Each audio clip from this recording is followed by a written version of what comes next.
of us a warm welcome, and especially for coming inside on what we were just joking is, I think, the second nice day we've had this summer. The first one being yesterday. So you're real troopers. We really appreciate it. I promise this is going to be worthwhile tonight. Absolutely. You're going to be glad you came on in from this beauty. Before we get started, just a couple of quick announcements. First of all, if I can ask you to turn off your cell phones, your pagers, electronic devices, musical instruments, anything that might make noise tonight, go ahead and stow those. And while you're doing that, I want to bring your attention to a couple of things. The first one being books, of course. Books are our stock and trade here at the Norwich Bookstore. They're what we celebrate. They're what keeps us going. They're what keeps the lights on, quite literally, here in the store.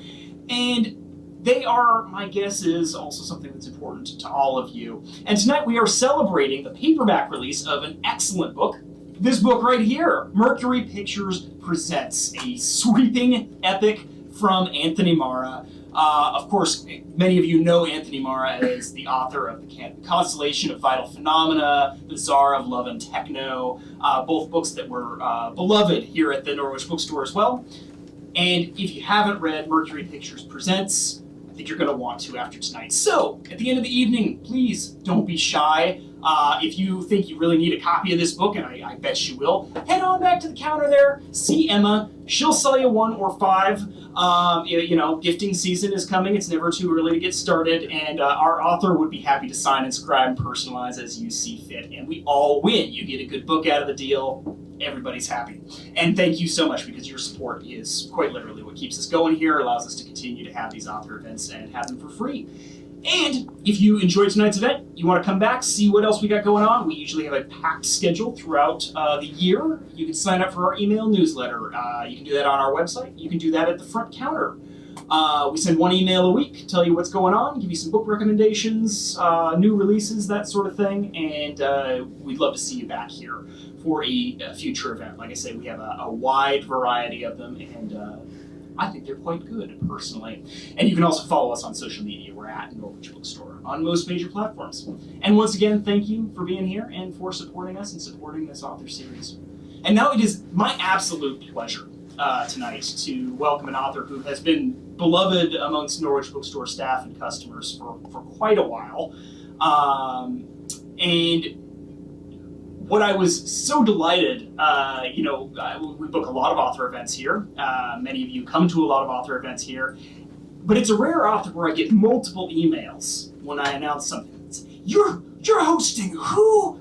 He's my favorite. Oh, how did you, what? But Anthony Marra was one of those rare authors. And so it is such an honor to have him in our space this evening. Anthony Marra is the New York Times bestselling author of The Tsar of Love and Techno, which is a book of connected stories, and A Constellation of Vital Phenomena, a stunning novel, which was the winner of National Book Critics Circle John Leonard Prize and the Anisfield Wolf Book Award, and was long-listed for the National Book Award. His new novel, praised by the likes of Ann Patchett and Celeste Ng, is Mercury Pictures Presents, and here to tell us all about it, the man himself. Please join me in welcoming Anthony Marra. Thank you so much.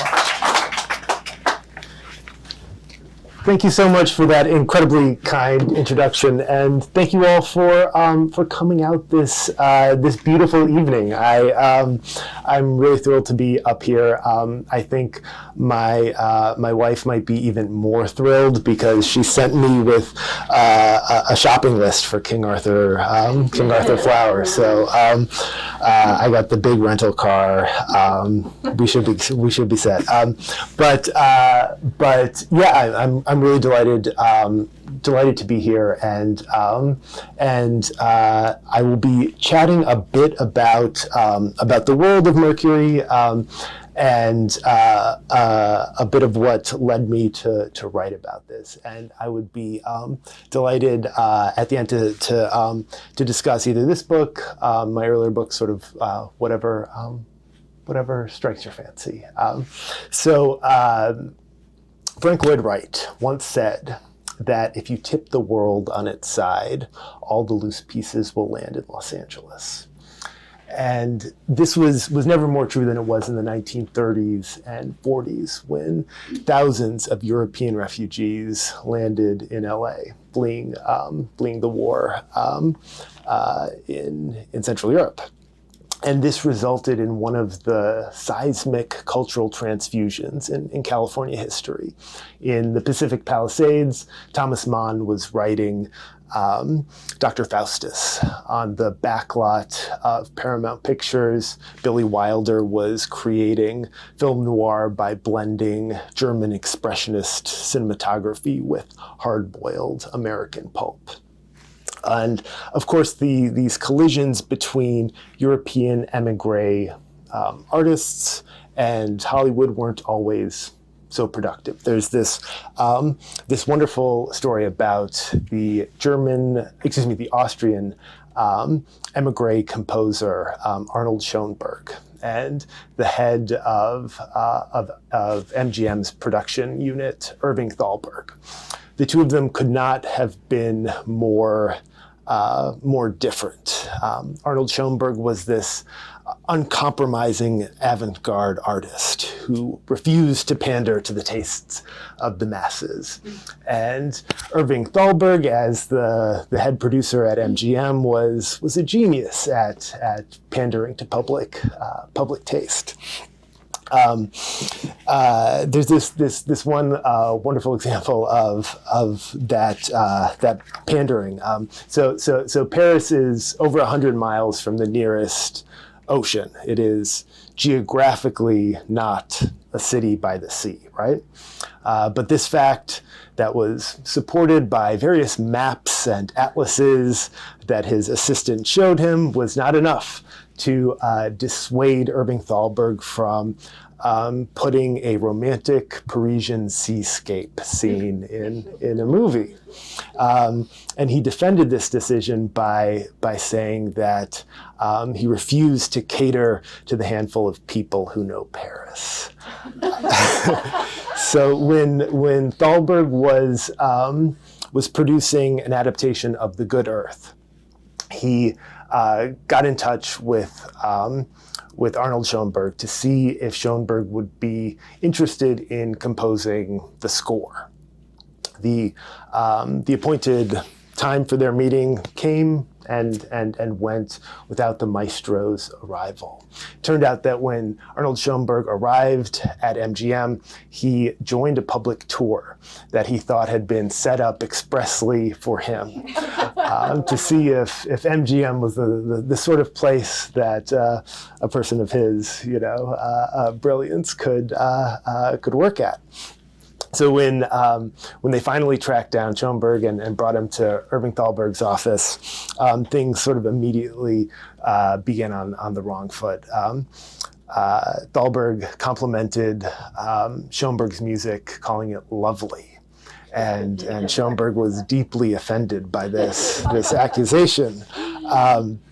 After a bit of mutual incomprehension, Schoenberg agreed to write the score for The Good Earth on the condition that he not only control all of the music, but also control all of the dialogue. And not only all the dialogue, but the pitches of each actor's voice. Thalberg said that this was usually, the purview of the screenwriter and the director. And Schoenberg responded by restating his original demands and doubling his price. He did not get the job, as you might expect. So this conflict between sort of highbrow European emigre art and the sort of commercial realities of movie making in Hollywood in the 30s and 40s lies at the heart of Mercury Pictures Presents.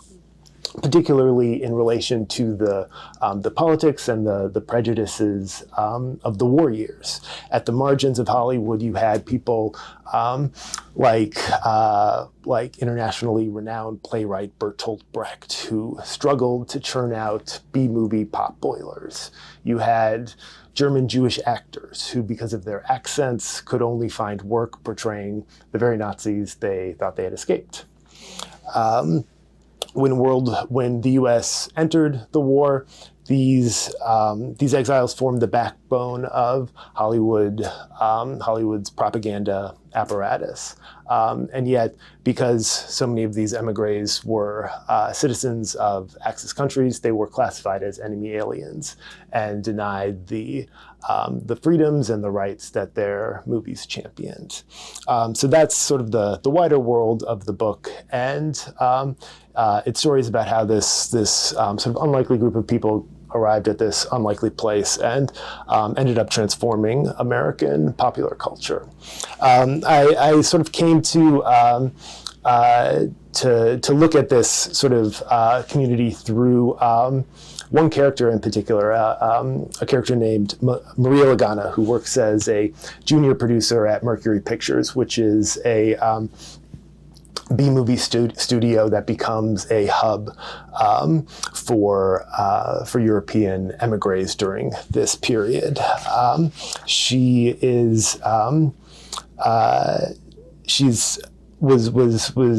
one of my all-time favorite characters to write. I sort of pictured her as Rosalind Russell's character in His Girl Friday, only a bit more salty and a lot more Italian.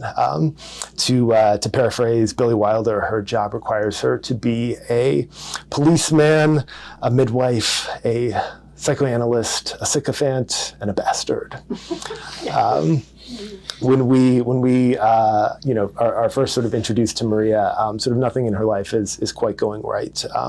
The studio Mercury that she works at is having all kinds of financial troubles. Her boss has come under investigation by the United States Senate as part of an actual investigation that occurred in 1941 for producing movies that were too anti-Nazi. This was an investigation that occurred less than 3 months before Pearl Harbor, and her personal life is complicated, to say the least. She, like many characters in this book, came to Hollywood on the run, as it were. She grew up in fascist Italy, and after a childhood transgression led to her father's arrest, she fled to LA with her mother. And so, even though she has reinvented herself as this sort of unflappable producer, she remains a bit haunted by the role she played in her father's fate, until one day, among all of the exiles who come looking for work at this studio, she recognizes somebody from her father's life, and with his appearance, the various stories she has spun to survive in exile begin to unravel a bit. Right outside of her office, there is a scale model miniature of the studio itself. And this kind of became a metaphor for how I thought of the novel as a whole. I loved the idea of this book containing the stories of individuals who are sort of coming from all different walks of life, from all across the globe, and end up in this ramshackle studio in the midst of this geopolitical crisis. Some of these are literal minor characters. Such as there's a pair of extras who hold the unofficial world record for being killed off in the most number of movies in history, and are plotting to one day live to see the final reel, and others play larger dramatic roles, such as the miniaturist who actually designs this model itself. I thought that if I could connect the dots on all of these different characters, the book could show the larger humanity of this big studio on the decline, and perhaps explore the fact that during this time period in particular, the stories that were happening behind the camera were often much more interesting and much more dramatically rich than those that unfolded before the camera. I'm just going to read the first page before I ramble on for a bit more, just to sort of give a taste of this office. When you entered the executive offices of Mercury Pictures International, you would first see a scale model of the studio itself. Artie Feldman, co-founder and head of production, installed it in the lobby to distract skittish investors from second thoughts.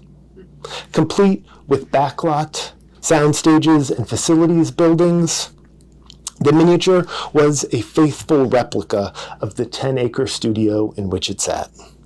Maria Lagana, as rendered by the miniaturist, was a tiny, featureless figure looking out Artie's office window. And this is where the real Maria Lagana stood one morning in 1941, hands holstered on her hips, watching a pigeon autograph the windshield of her boss's new convertible. She would like to buy that bird a drink. "It's beautiful out here, Artie," Maria said. "You really should come have a look." "I have," Artie said. "It made me want to jump." Artie wasn't known for his joie de vivre, but he usually didn't fantasize about ending it all this close to lunch. Maria wondered if the Senate investigation into motion picture war propaganda was giving him agita. But no, the crisis at hand was on his head. His bald spot had finally grown too large for his toupee to conceal. 6 other black toupees were shellacked atop wooden mannequin heads on the shelf behind his desk, where a more successful producer might display his Oscars. There were conversation starters, as in Artie began conversations with his new employees by telling them the toupees were the scalps of their predecessors. As far as Maria could tell, the 6 hairpieces were the same indistinguishable model and style, but Artie had become convinced that each one crackled with the karmic energy of the hair's original head, unrealized and awaiting release, like a static charge smuggled in a fingertip. Thus, he'd named his toupees after their personalities: the heavyweight, the Casanova; the optimist, the Edison; the Odysseus, the Mephistopheles. Artie had never felt more at home in his adoptive country than when he learned the founding fathers had all worn toupees. Even that showboat, John Hancock. The only one who hadn't was Benjamin Franklin. And look how he turned out. A syphilitic Francophile who got his jollies flying kites in the rain. Now, as you can probably tell, this book was quite a lot of fun to research. Sort of having the excuse to sit in my pajamas on a Tuesday afternoon watching old movies and calling it work was a great decision. And yet one of the more interesting aspects of researching this book was looking at all of the ways Hollywood was involved in the war effort that had nothing to do with movies. One of my favorite examples of this has to do with aviation. So Los Angeles was one of the main hubs of the aviation industry in the 30s and 40s. Lockheed and Douglas both had massive aviation plants. In fact, the Lockheed aviation facility was in Burbank, close to Warner Brothers, to the Warner Brothers studio. And After Pearl Harbor, there was a lot of concern among Warner Brothers employees that the sound stages could possibly be mistaken for airplane hangars.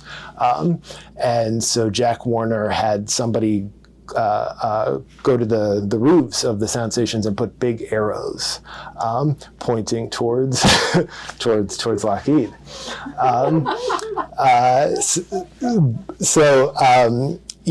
There was this concern that if Japanese bombers were to attack any of these aviation facilities, it would incapacitate America's war effort. And despite Jack Warner's perhaps injudicious bit of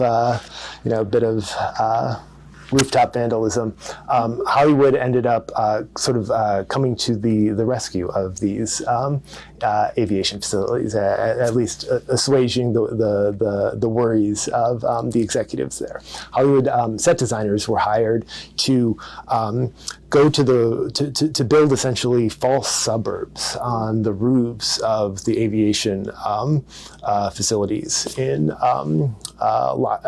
Lockheed and Douglas. And these were really sort of surreal and quite astounding acts of set design. A series of plywood houses were built. Trees were planted. These trees had leaves that were made of chicken feathers that had been dyed green. There were inflatable cars that were driven with, on a series of wires along painted-on streets. The smokestacks were disguised as telephone poles. If you were flying overhead, the roofs of these aviation facilities would be completely indistinguishable from the surrounding suburbs. But what was even more remarkable was the fact that actors lived in these sort of stage sets. You had postal workers who delivered the mail. You had milkmen. You had people hanging the sheets to dry, and in the front yard. And you can see photos of all of this. And one of the sort of the strangest things is because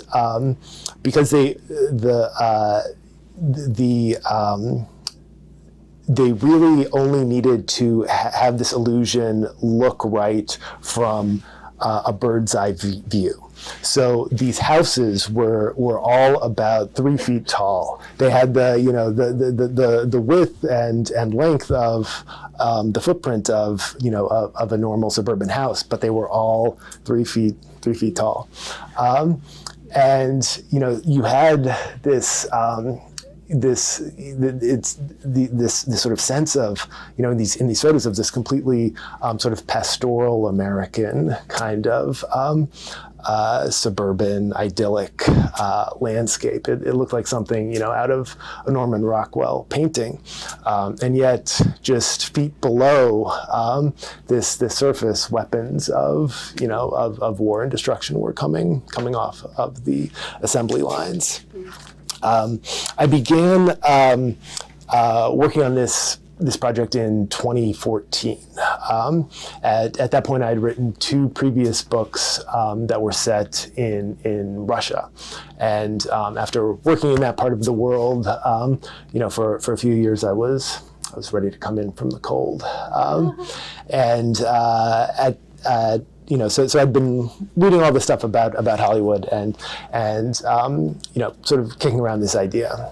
At the same time, I was also thinking about a novel that was set in southern Italy, and for months I was going back and forth between these 2 ideas, between the the Hollywood idea and the Italy idea. I'm not particularly known for my decisiveness, and I was futzing about, sort of trying to decide. And things finally resolved themselves when my wife and I took a trip to Lipari. Lipari is a tiny volcanic island off the coast of Sicily. It's where my great-grandmother is from. And it's one of the Aeolian Islands. If anybody saw the movie Il Postino, it was filmed there. So just this sort of like postcard, perfect little Mediterranean island. And on one of our last days there, we noticed this plaque that had been mounted on one of the town walls that commemorated the various anti-fascists and artists and intellectuals who had been sentenced to terms of internal exile by Mussolini's regime. Lipari was, in fact, where Mussolini sent the majority of political prisoners in Italy under fascism. And I had never heard this particular chapter in the island's history before, notwithstanding the fact that on the living room wall of my parents' house, there is a painting of Lipari that my dad's uncle made. This particular bit of its history just sort of never was imparted to me. And it was difficult to imagine that this this tropical paradise to which I could trace my own roots had been Mussolini's Alcatraz. And as I was standing there, it occurred to me that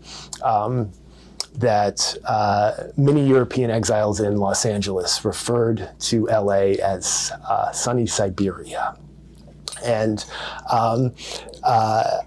I thought that that same term could have been just as easily applied to a place like Lipari, and I realized in that moment that the Italy book and the Los Angeles book weren't two separate novels, but were rather halves of the same book, and that it would tell the story of these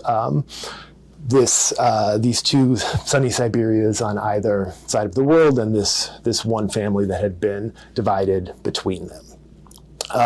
After Maria's father is arrested and sentenced to internal exile in a town much like Lipari, Maria and her mother flee to Los Angeles, where they move in with Maria's great aunts, who are three elderly widows named Mimi, Lala, and Pep. And this is sort of where the world of this novel kind of intersects with my own life. My first two books were about as removed from my own sort of family as possible, and with this novel, I really tried to lean into their weirdness a bit. So Mimi, Lala, and Pep are inspired by and are named after my own great aunts. So again, I'm just going to read a page and a half in which my beloved great aunts are introduced. In the city of angels, there was a bungalow of saints. St. Francis looked out the front window of the Lincoln Heights home Maria's great aunts, Mimi, Lala, and Pep Morabito, had shared since fleeing Calabria following the 1908 earthquake. Coming through the front door, you entered the parlor where Mimi, Lala, and Pep spent their free time hiding from their enemies' envy. There were chintz drapes, a coffee table steadied by matchbooks, a Davenport sofa that no one was ever allowed to sit on. The only book on the bookshelf was the Bible. To the bungalow's residents, Job was its most relatable character. Monday through Saturday, when Maria's great aunts ran their North Broadway restaurant, the parlor was unoccupied. On Sunday, however, it filled with friends and neighbors who Mimi, Lala, and Pep had always lived beside, first in Gallico Marina, then in Lincoln Heights. In their black dresses and sunglasses, they looked like Grim Reapers going as Greta Garbo for Halloween. They played cards, kept an oral record of one another's sins in case St. Peter lost count, and cursed their enemies in ornately genealogical profanity.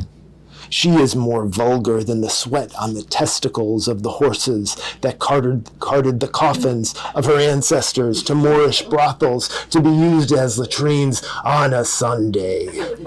Mimi said after learning Senora Spadafora had slandered her swordfish. The saints watched over it all. A dozen plaster figurines stood sentry throughout the house in little shrines encircled by votive candles and withered fronds from Palm Sundays past. The boys, as Lala called them. Pep could rattle off their names and patronages like a broadcaster reeling through the batting order and career stats. The figurines, part of a series sold by the Los Angeles Diocese, were each depicted at the moment of their martyrdom, affixed with arrows or striped in claw marks, hemmed by flame or cradling decapitated heads. Maria couldn't brush her teeth or sneak a late-night snack without confronting the torment of some hapless martyr. Her great-aunt's understanding of Catholicism was so fickle, you really couldn't call it monotheism. It was more of a protection racket. Mimi, Lala, and Pep provided prayers and offerings and expected each saint to deliver on his patronage.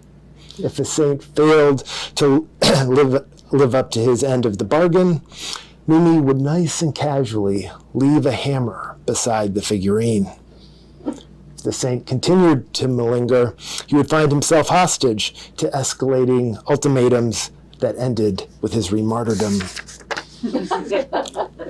Martyrdom was a subject Maria's great-aunts knew well. Their husbands had passed in swift succession, and in the decades since, they had waited for God to reunite them. On this point, they were disappointed. God condemned any Morabito woman who survived childhood to 90 years of life. Each night, the great-aunts intended to pass in their sleep. Each morning, they arrived at breakfast in black dresses, billowing like an armada bearing bad news.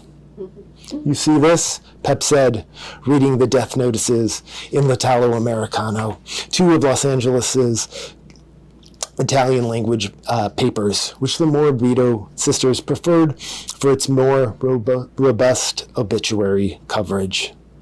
Senora Agostino, heart failure. Some people have all the luck. My heart has failed me long ago. In a manner of speaking, Maria's mother said, sifting through the paper for news of the living. You poor girl, Mimi said, turning to Maria with genuine pity. You poor, poor girl. You have your whole life ahead of you. Now, as I mentioned, Maria's great-aunts are named after and inspired by my own great-aunts. My grandfather had 8 siblings, and half of them died in childhood. Childhood mortality was so common in his family in the early decades of the 20th century that names were simply passed on from the departed children to the living children, hand-me-downs that had outlived their original owners. So my grandfather was named Anthony, and he received that name after an older brother named Antonio passed away.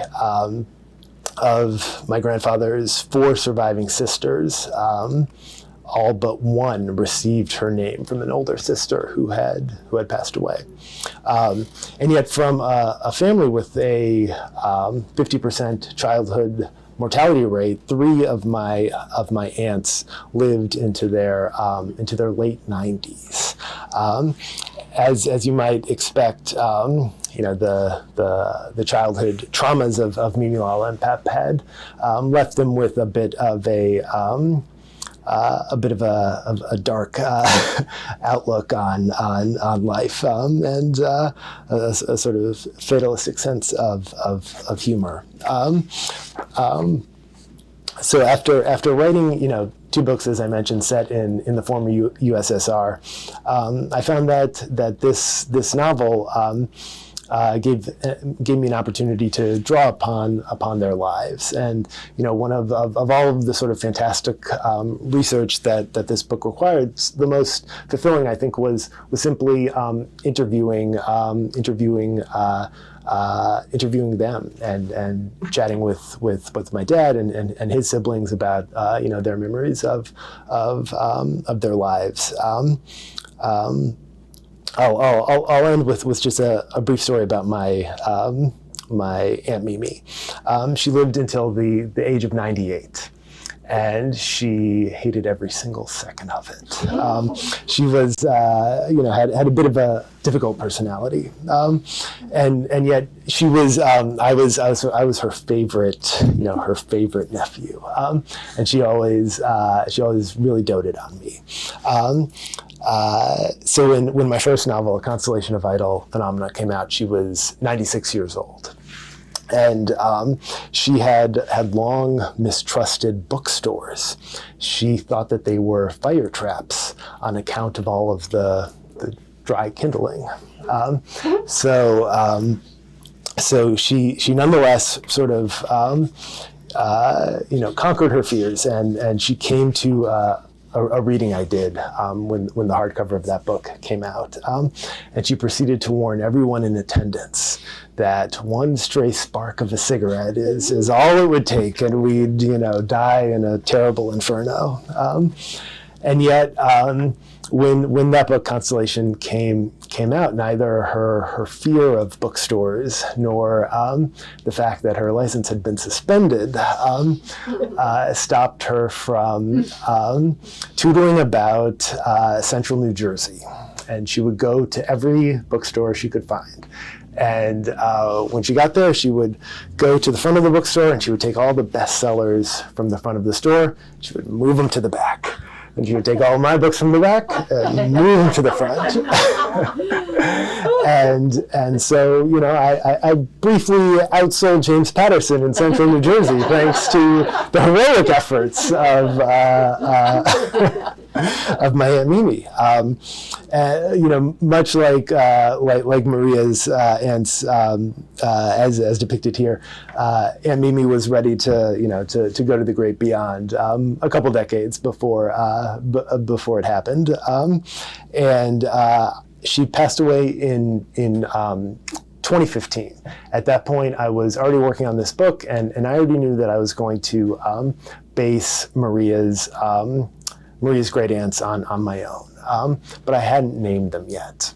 And when Mimi died, the answer all at once became entirely obvious. That just as my great aunts received their names from older sisters who had passed away, they would now leave their names to these characters. One of the pleasures of fiction is bringing parts of the past to life briefly, whether it's an entire era or just three beloved aunts. So I had a terrific time with these characters, and I hope you'll enjoy your time with them as well. Thank you so much.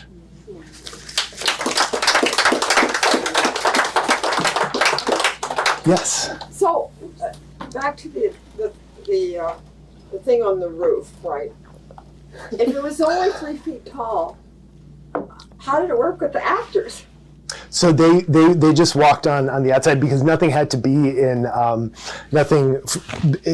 Imagine you're looking down from 10,000 feet in the air. You wouldn't be able to tell whether the roof or the actor was taller. Okay. Yeah. Yeah, so it basically the world just needed to make sense in 2 dimensions. Yeah. No. But you can the Santa Monica Public Library has the archive of all of these photos, and you can it was endlessly documented, but has kind of not been forgotten, but just has sort of just become one of these oddities of of that period. Two-part question.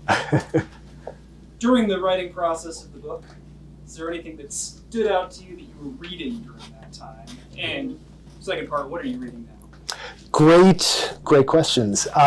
So I noticed that one of the new books up on the hardcover table in front is Do Tell by Lindsay Lynch, and that is a great novel that just came out a couple of weeks ago. That is also set in this period, and I was chatting with her a couple of. This must have been about 2 weeks ago. I was chatting with her, and we discovered that we both had taken great inspiration from this wonderful book called City of Nets by Otto Friedrich. It is a year-by-year retelling of 1940s Hollywood history. And it is just fantastically engaging. I mean, that story about Arnold Schoenberg and Irving Thalberg, I first came across in that book. It's Otto Friedrich was a Saturday Evening Post journalist for a number of years, and he basically decided to write this book that would be entirely composed of kind of the best bits of other books. And it's like wonderfully gossipy and catty and just like filled with kind of fantastic details. So that was a book that I was going back to again and again. In terms of sort of fiction that I was looking at, I was reading a lot of Zadie Smith. Actually, I tend when I'm working on a project, I try to not read too much set in like the general world that I'm writing in, but I do try to like read a lot of authors whose tone I'm trying to sort of be in harmony with. And Zadie Smith is someone who I feel like moves between sort of like the farcical and the absurd to the deeply felt in a way that I find really engaging, and that I think certainly colors the tone of this book. In terms of what I'm reading now, what am I reading now?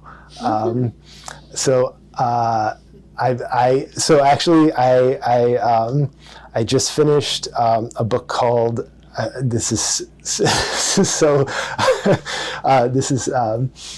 So it's really so my wife and I live on the top apartment in a building, this like old brownstone building. We live in on like the 5th floor, and the windows are shaped in such a way that there's basically only one place you can get an air conditioning unit in, and it's sort of the farthest from every other part in the house. So it's always in the summer, just gets really hot in there. So I've actually been reading recently books on polar exploration in an effort to try to mind over matter type of thing, and they're all, I mean, they're kind of ridiculous. They're kind of great studies in human stupidity, and they all have like really great titles. So I recently finished The Madhouse at the End of the Earth. Great title. I read The Man Who Ate His Boots. You know what you're getting with a book called The Man Who Ate His Boots. In terms of a fiction, I recently to Marra, I should say, and Ann Patchett's latest book is coming out, Tom Lake. I read that relatively recently and absolutely loved it. It's fantastic. So those would maybe different books for different folks, but all great. Thank you. Oh. Well, all right. If there aren't any other immediate questions, if you think of one, we'll be around for a moment, and we can chat. We can move into doing some book signing. The bookstore is open. We'll be here for a little while if you're in the mood. to pick up copies of Anthony Marra's books, and some of the books that we talked about tonight. Who knows what we might have on the shelves. And thank you so much for joining us this evening, and thank you again to Anthony Marra, author of Mercury Pictures Presents. Thank you very much. Thank you. Yeah, thank you so much. Oh.